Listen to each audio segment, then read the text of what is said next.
Today we are speaking with the versatile musical artist Dr. Patsy Torres, a San Antonio native that has taken Tejano music around the world. In later years, she found that her talents were not just in music and performing, but in making a connection with young people, and began to tour the country, inspiring millions of children about the importance of education and staying on the right path. There is so much more to say about Patsy, but let's hear it in her own words. Each time this year we talk about or we celebrate Hispanic Heritage Month, but for you personally, what does that mean to you? It means to me recognizing, where you come from, our culture, because of course, being an American, we're all, we're from all over the world. And in my case, my father came with his father from Mexico, so I am half Mexican. In fact, I do have my dual citizenship. I have my Mexican passport and my American passport.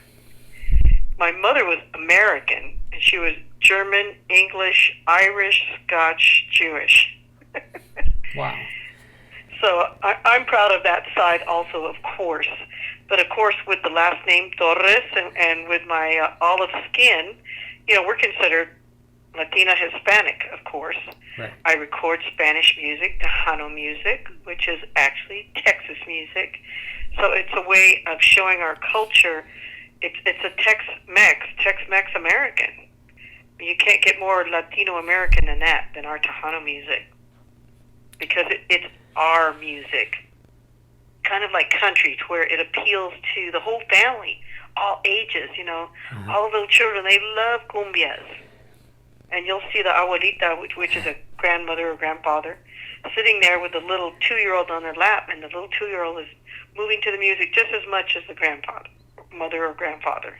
Right. So it's a beautiful genre. I'm proud to be part of it. I'm actually recording my 19th album, and excited about the new music. I write a lot of my own original stuff, so being able to write in Spanish and give messages also of my culture. Talk about growing up in San Antonio. What was the family unit like, and what was it like for you growing up in San Antonio? Was it the west side of San Antonio? It was more downtown where we grew up. My grandfather was a medical doctor, and my father joined the Army. As soon as he was old enough, he joined the Army. My mother was from Grants Pass, Oregon. She joined the Army. They met in Japan when they were both around 19, and they fell in love, and they got married in Japan, and they made me in Japan. So I always say I was made in Japan. I always say my father wanted a Sony, but he got a girly. And then they came back here, and I was born here in San Antonio. I would have been Japanese if I'd been born over there. I mean, can you imagine an American mother, a Mexican father, and then I was be born in Japan?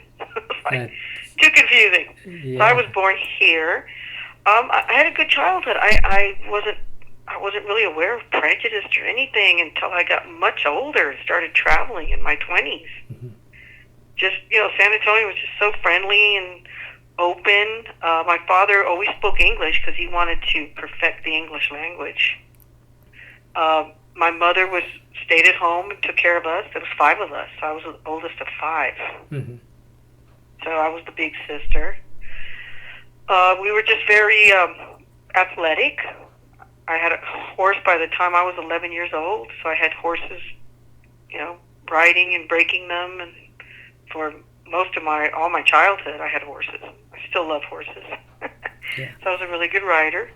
Got into music by playing trumpet because my sister played saxophone, and I wanted to get out of class like she did for band camp and pep rallies. So I said, I'll play anything. I don't care. I just want to get out of class. My grandfather had a trumpet in his closet because my grandfather, the doctor, loved music, and he just had like a whole collection of instruments. And I picked the trumpet, started playing the trumpet, got into the band. That led to making a little group. And it wasn't until afterwards that we had the group and we actually started making money. And the group, after graduation, some of the guys went to the military. My sister got married and left.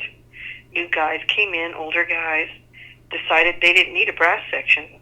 They were going to get one keyboard player and just get rid of all the 5 brass players. So I was on the chopping block. And I thought, oh no, because I was just starting college. I was going to go to pre-med because I wanted to be a doctor like my grandfather, Dr. Torres. And I was like, oh my gosh, and this is how I'm going to pay my apartment. What am I going to do? So they said, well, maybe if you could sing, we'll keep you in for a little bit. We'll see how it goes. Because a lot of these groups are having girl singers now, so let's see how it goes. That's how I started. I never thought it would lead to me being a professional singer, songwriter, recording, doing what I'm doing. Right. And it's gotten me, my music has gotten me so many things to be thankful for. I've traveled the world because of my music. I got a college, university education because of my music. I've met the most incredible people, had the most incredible experiences, all through my music. And then also the chance to express myself by writing my music. You, I believe, are 1 year younger than my mother, and my mother grew up, in San Antonio. She went to she did? Yeah, went to Burbank High School and lived over there near Frio City and Brazos and right in that area. So she told me that at least what she saw from her father, which is my grandfather, that he was basically like, we stay in our little area of town. We don't go to the Anglo more affluent parts. And my mother said that they were not allowed to speak Spanish in school and stuff. I mean, did you notice any of that growing up, and at least in your area that you grew up? No. Well, my father told me about it. He went to Jefferson High School. I went to Jefferson High School too. But that there was prejudice, and they didn't like him speaking Spanish. But my father started playing. He was a very good musician. He played jazz piano. He started playing jazz piano for a contest at school, and then all of a sudden he became popular, and they didn't care that he was Mexican anymore. But I went to Catholic school, so I really didn't experience any kind of prejudice at all growing up. Of course, former San Antonio Mayor Henry Cisneros. Sure. He, back in 1994, I believe, he gave a speech. And I think at that time he was the HUD secretary with, President Clinton. And I want to play a clip of that and get your opinion of what he said. Okay. I have on occasion said that one of the things that will be different about the United States of the next century as against today, if you took a snapshot of the year 2020, let us say, or 2025, roughly 30 years from now, and a snapshot of today, one of the dramatic differences will be the Hispanic presence in all aspects of American life. I have called it the Hispanization of the United States, and some people have assumed that that means the United States is going to become a Hispanic country. Not at all. Or that it will become a country where Hispanics are the largest minority. Well, that may be numerically, but I'm not sure that that's going to be the dominant fact of life in America. There are a lot of changes that are going to occur, but one of them is this increasing presence, visibility, role of Hispanic Americans. What are your thoughts on what he predicted, almost 30 years ago and where we are right now? I don't think we're where he wanted us to be, because I think there was so much talk about it back then. They were talking about, there's going to be this big presence, there's going to be so much, the population is going to be so much higher now, much more Latinos. I think it got a lot of people panicking. And it was almost like a contra to it. Like, can't let that happen, Right. And so I think that's kind of what's been happening. All that talk about, we're going to progress, we're going to do this, we're going to grow, and it just seems like, oh no, you're not. Yeah. So that's kind of a feeling I have. Okay. But at the same time, the only way to get through that is through education and knowledge and training and voting. So and I encourage all the time everyone I talk to on my Facebook. I talk to them about going back to school and educating themselves and researching on the internet, not believing all this stuff that's on there. Going back to when you were getting started in music, who were some of your, influences? Who were you listening to back then? Oh, I was listening to Michael Jackson and Janet Jackson and Madonna and Journey and Van Halen and Pat Benatar. All of them. That was my influences. And when the band started making me sing, I was singing cover tunes. Mm-hmm. But then when I got discovered, only 6 months after I started singing, just 6 months of singing one song a night, I got discovered.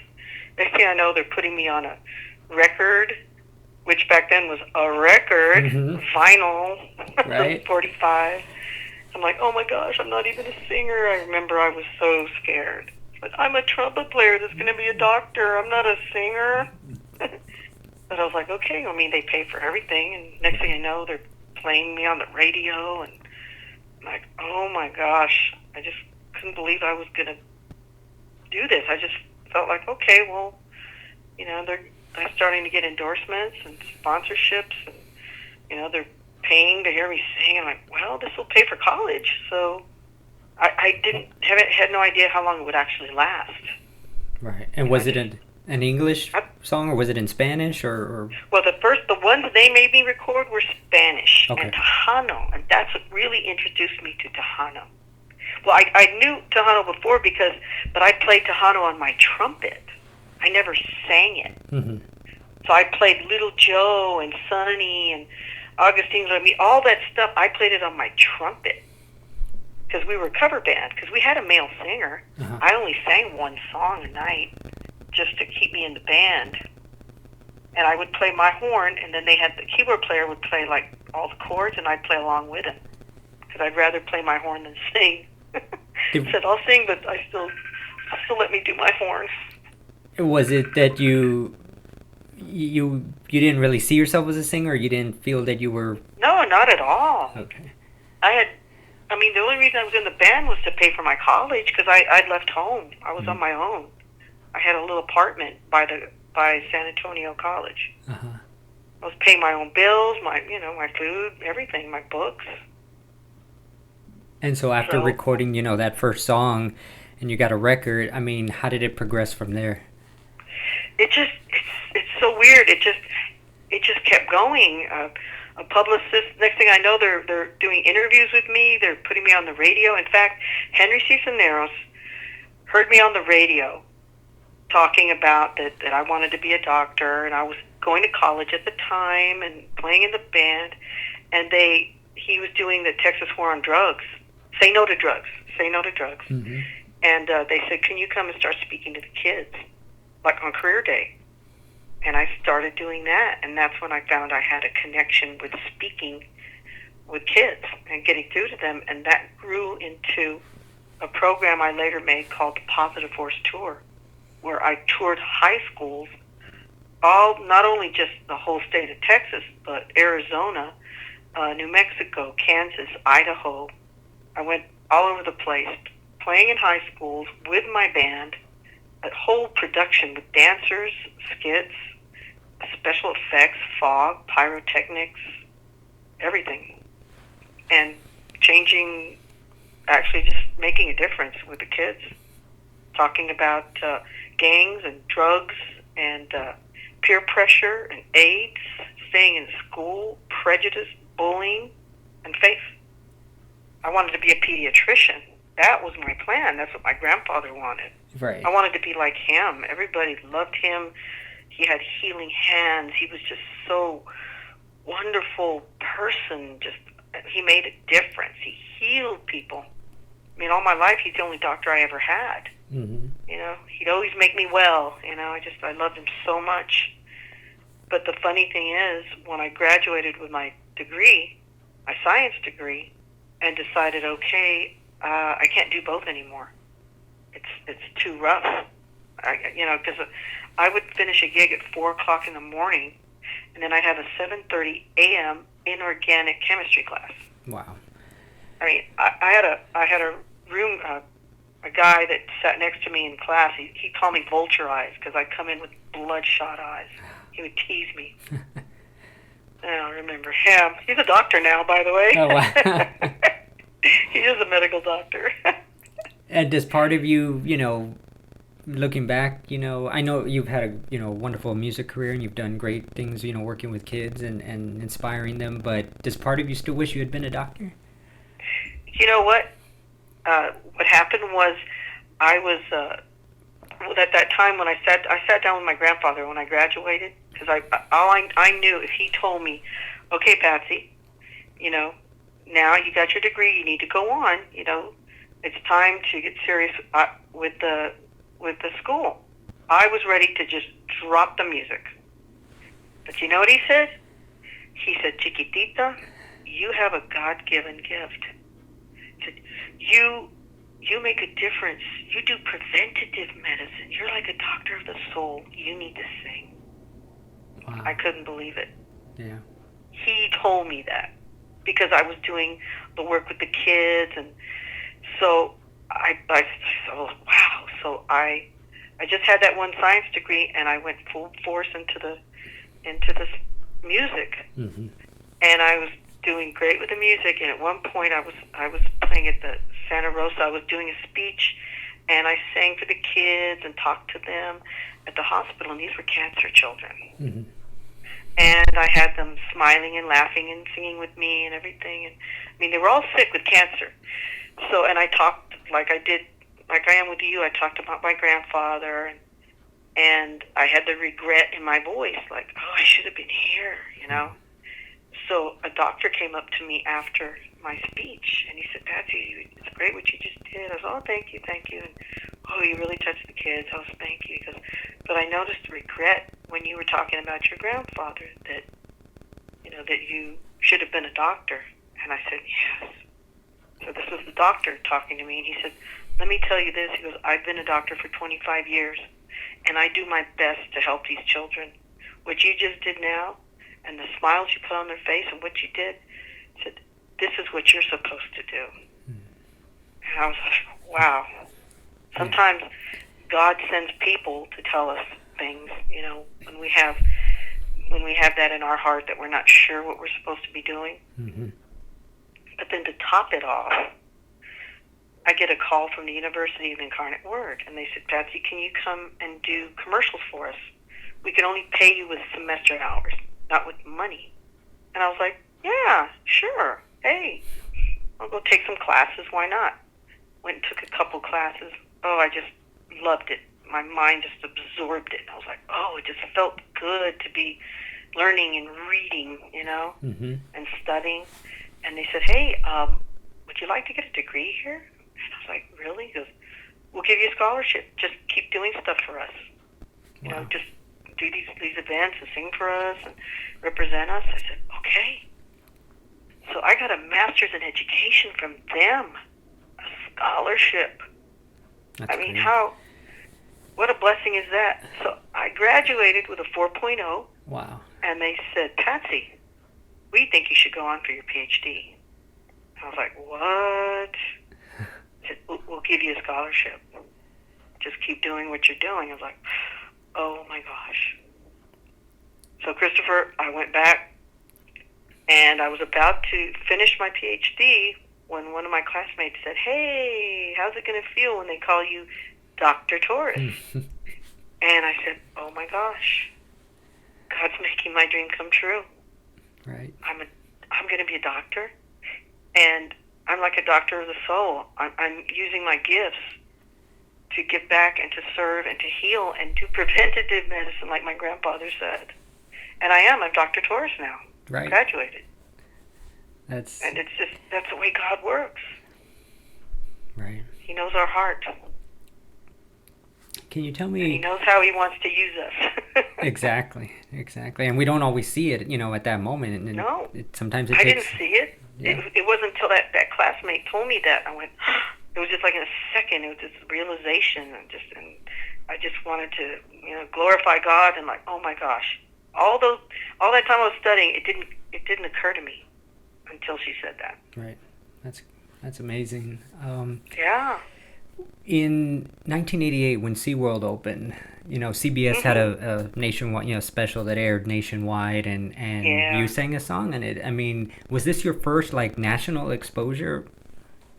Yes, and I found out I made history with that. It was the first time Tejano music had been performed on national and international television. Ya no quiero oír los alborotos del pasado. Ven, abrázame, abrázame. And I couldn't believe it because the historian told me. And I said, but there was other Tejano artists, Little Joe, and there was others. Because, yeah, but they never did Tejano music. Every time they had a chance, they did an English song or a country song. Yeah. They never did the genre of Tejano. I was the first. Then after that, I did it again before anyone could do it when I did the International Star Search. Okay. They asked me to do the same song, so I did a Parásame on both of those shows. How did And that? on huh? I'm sorry. Like, how did that affect your career path in music? Did it change it at all in any way?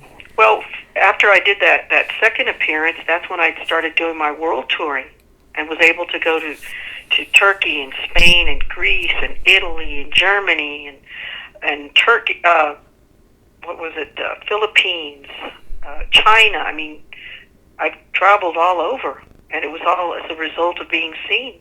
And that's what I'm saying, that just the opportunities I've had to meet these wonderful people overseas, and everywhere I went, I would study the culture. I would learn a few words so that I could converse with them, and be polite. And we would shop, and we'd make friends, and we'd go and sightseeing. We'd try all the food, we weren't afraid. I skydived when I was in the Philippines. Mm-hmm. I jumped out of a plane twice. Oh, wow. You talk about the importance of education, and when you're motivating and inspiring, these youth that you're able to connect with. But, it seems like you truly believe it in your own life. And you said that your greatest accomplishment has been getting your education when you've been, Tejano Music Award Female Entertainer of the Year in 1987, Billboard Magazine Top Female Tejano Singer of 1989. Nashville Network named you one of the most impressive female Tejano artists of your generation, and so many more accolades, and Tejano Roots Hall of Fame. But yet your own education is what you hold, or at least it seems to me that you hold that as your greatest achievement. Can you share with me why that's so? It's something that nobody can take your education away from you, education changes you. It makes you see yourself different, you see others different, you see the world different. Because the fact is, we see the world as we are. And until education and knowledge opens up our eyes, we don't really see the real world. And I can't even say I still see it. I'm still learning. Gandhi, the famous Gandhi, there's a quote that I love that he said. He said, "Live like you're going to die tomorrow. Learn like you're going to live forever." So if I'm going to learn, I'm going to learn something again and again, and I'm not going to just stop learning. We're meant to learn. That's the kind of animals we are. We're not like we've got these brains that we're supposed to keep feeding them with knowledge, and then share that knowledge. Lift other people up with your knowledge. That was something Plato always talked about. Lifting up others, that it's your responsibility. When you have knowledge, you know something, educate other people and lift them up so that they can be more successful. Is there one particular person, that maybe you spoke to at their school when they were a youth, and then they somehow connected with you as an adult, and just how you somehow changed, their life for the better? Yeah, I received so many letters, and then one day I get a call from Harvard. And they call me and they said they would like me to go speak at Harvard. Wow. And I said, okay. So I talked to the president of the Hispanic club at Harvard, and he goes, "I saw you when you came to my school when I was in high school, and you inspired me that I could be whatever I wanted, and I could go far with education. So she goes, I worked hard. I got a scholarship. He goes, I'm here at Harvard now.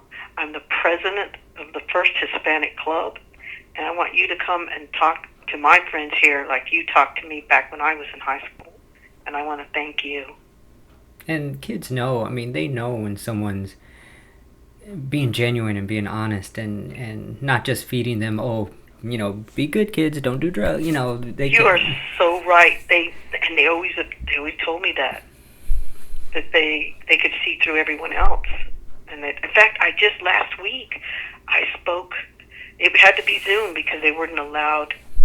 I can't go to their facility. They're still on lockdown. Okay. It's a detention center for kids between 15 and 17, and some of them are murderers. Mm-hmm. I mean, they're there for very serious things. And I spoke to about 30 of them on Zoom, and they were so gracious and so grateful and responsive, and they want me back. On Zoom, they want me to go see them. I want to go see them. So I was delighted that I could at least reach them, because I was concerned, because Zoom, it's so impersonal. Right. And I was like, I don't know if I'll get through to them. But thanks God I did. I know you're working on a new album, I believe, but can we talk about the last one that came out? Dame tu corazón? Yes. And I guess more specifically, that Noticias Falsas song, what inspired that for you? Well, I think you got a hint when I was talking about how bad it was about the way the internet is when when we had the lockdown and there was no more performances, no more practicing with my band. Everything was on lockdown, and I'm the kind of person I got to keep doing stuff. So at the time I was like, I didn't even think about doing an album at that time when things were getting locked down, but I started looking at the news, just first on television, saying, wait a minute, I see this on this channel, and I change it to this channel. Whoa, they're saying completely different. What's going on here? So fake news started there, just on television. So then I got on the internet. It's like, what is going on here? Then Facebook, Instagram was like, what the heck is going on? I would have to search and search to get to the truth. I said, man, this fake news, and I got mad. And I started writing Noticias Falsas. Amigos míos, hay algo que debo decirles. Aunque los medios nos dan información, la ira está creciendo diariamente por noticias falsas con historias de ficción. And after I wrote that, I go, you know what? I'm inspired to write another one. And I wrote Baila como la culebra, which is my latest single. Mm-hmm. It's up for Song of the Year right now. I didn't release it until last year, but it was on that album. It's actually about politicians. Okay. Because they're the snakes. They do their little dance and their little talk with their little forked tongue. Mm-hmm. And it's like they literally put people in trances, and they copy them and they believe them. Todo el mundo estaba bailando con la música sin parar. Lo vi por primera vez cuando él llegó y comenzó a bailar.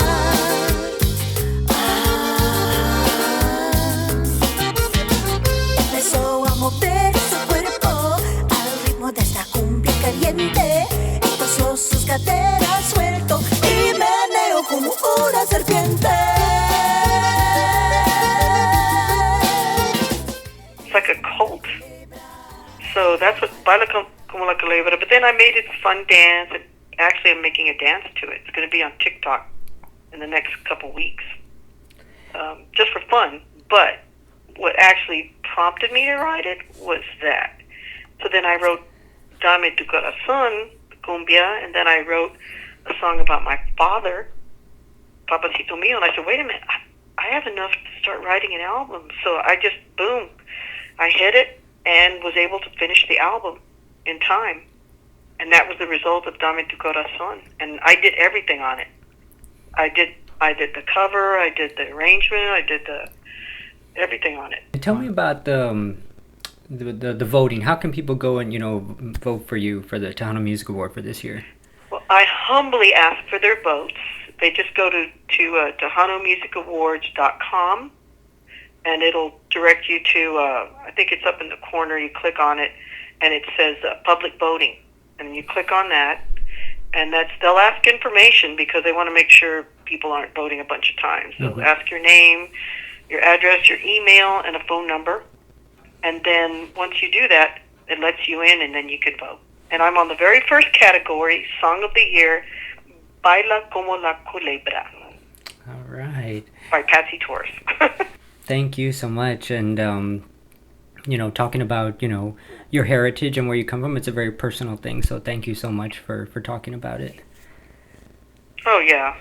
Like I said, everyone should be proud of their heritage. I mean, you're a walking, talking human being, trying to follow your destiny, and we're God's children, and we need to be proud of who we are. I mean, He made us here. We're here for a reason. We just have to try to get on that road we're meant to be on, because when we get off it, that's when there's friction. Once you're on the road, it's so different. Once that purpose is there ahead of you.